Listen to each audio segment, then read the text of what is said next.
इस बार बड़का गांव का जनता लोग पूरा कंप्लीट फैसला कर लिया है कि इस बार जाति में नहीं बटेगा, जो बटेगा भैया वो कटेगा। अम्बा पतई लंबा लंबा, बेल पतई छोटा रे, अम्बा पतई लंबा लंबा। इस बार आप अमन को चुनेंगे या फिर रोशन लाल चौधरी को चुनेंगे? अरे भाजपा ना होता तो हिंदू ना होता। भाजपा का चलते, अमन भाई का चलते आज मोहद्दी में रामनवमी का जुलूस निकाला गया और उसे झूठा आरोप में फंसा कर जेल में से गया। देखिए पॉइंट वाली बात करते हैं, जैसे कि आप लोग सब जानते हैं कि अम्बा प्रसाद का चुनाव चिन्ह है हाथ छाप, ठीक है, और रोशन लाल चौधरी का है केला छाप। तो अम्बा के हाथों में जैसे पहले था, पहले वाला, अभी तो कमल हम बता रहे हैं, तो पहले अम्बा के हाथों में मिलता केला, फिर फूले तो फिर खिलता फूल, खाए तो खिलेगा फूल, और सब छिलिया तो फूल होता है ना भैया। तो अम्बा प्रसाद अबरी तोर खंबा नाच गिरतो। अम्बा पतई लंबा लंबा, बेल पतई छोटा रे, अम्बा पतई लंबा लंबा।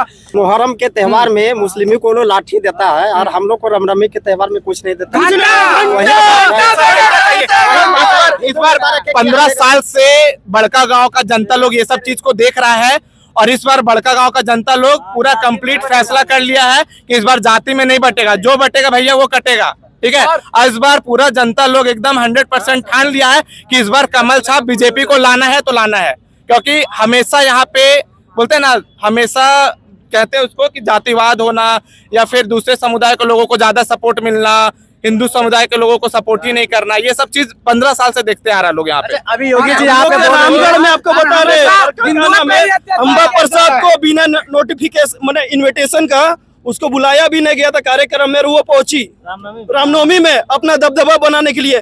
जब उसको हिंदू कार्यकर्ता लोग ने मना किया कि आप स्टेज में मत चढ़िए, ये कोई राजनीतिक स्टेज नहीं है, तो वहाँ का जो कार्यकर्ता को झूठा केस में फंसाया गया। अच्छा, हम यही पूछना चाहते हैं अम्बा प्रसाद जी से, जब भी दंगा होता है तो अमन कुमार को जेल क्यों भेजा जाता है? सही बात है, हिंदू के लिए काम करते हिंदुओं पर क्यों एक्शन लिया नहीं जाता है? अच्छा, इस बार आप अमन को चुनेंगे या फिर रोशन लाल चौधरी को चुनेंगे? रोशन लाल चौधरी रहेगा। अमन तो आपके लिए फिर लड़ रहा है ना, हमारे लिए लड़ रहा है, देखिए हमारे दिल में भी अमन है, ऐसा बात नहीं है।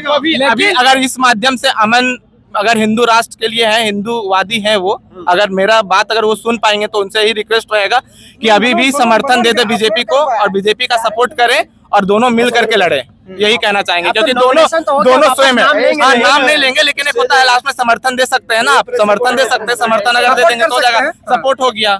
कल आए थे अमन जी, कल आए हुए थे जब हम आए थे रिपोर्टिंग के लिए, तो कल अमन जी हम देखे रोड पे, अब वो समर्थन के लिए आए थे कि क्या करने के लिए आए थे मुझे नहीं पता, लेकिन अमन जी से अमन जी को हमेशा समर्थन करते हैं। और उन लोग के साथ जब जेल गए थे अमन जी, तो हम लोग पूरे पतरातू में उन लोग का रैली निकाले थे, उसके समर्थन में हम लोग पतरातू में पूरा पतरातू निकाले थे, ऐसा बात नहीं है। अमन भैया का फुल सपोर्ट है हम लोग का। अमन जी के साथ हमने प्रशासन हमें कपार फोड़ा, जो आप लोग देखे भी होंगे जी, देखे थे ना।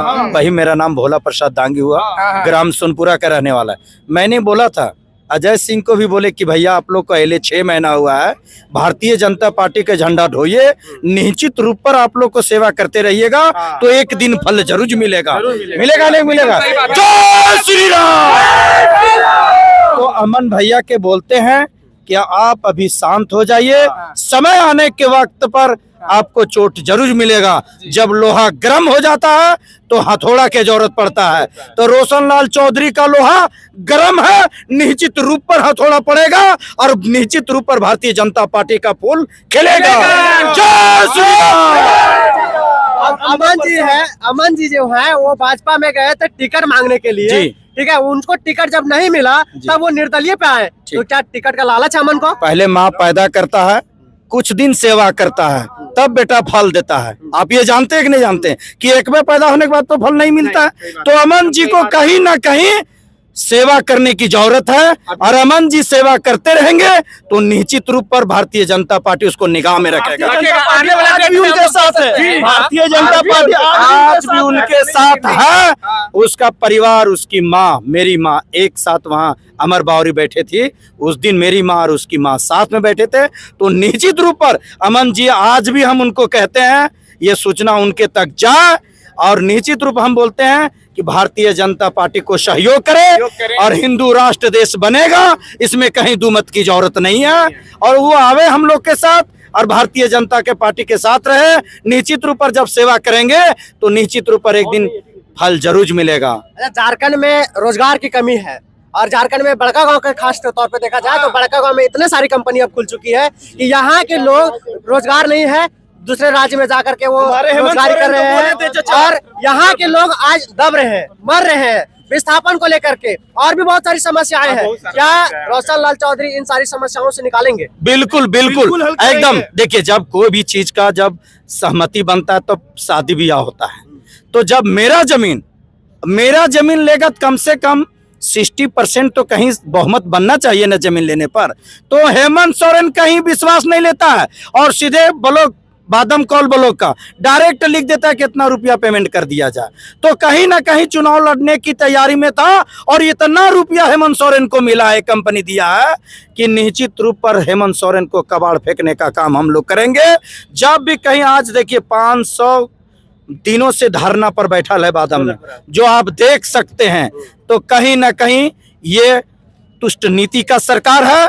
और जब झारखंड में कौन सा राज्य जिला है जो कि वहाँ का मुखिया को आदिवासी होती है और उसका पति मुसलमान होता है, आप देखते हैं ना।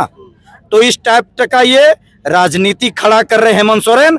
अब अपने स्टार प्रचारक क्या बोलते हैं उनके बीवी का कल्पना सोरेन को बना दी है और कल्पना सोरेन बोलती है तू रोती है क्योंकि दुख उसको पीड़ा सता रहा है कि हमने आदिवासी को बेचने का काम किया है और ये बिखरने का काम किया। अब कदे आदिवासी उसको बर्दाश्त नहीं करेगा।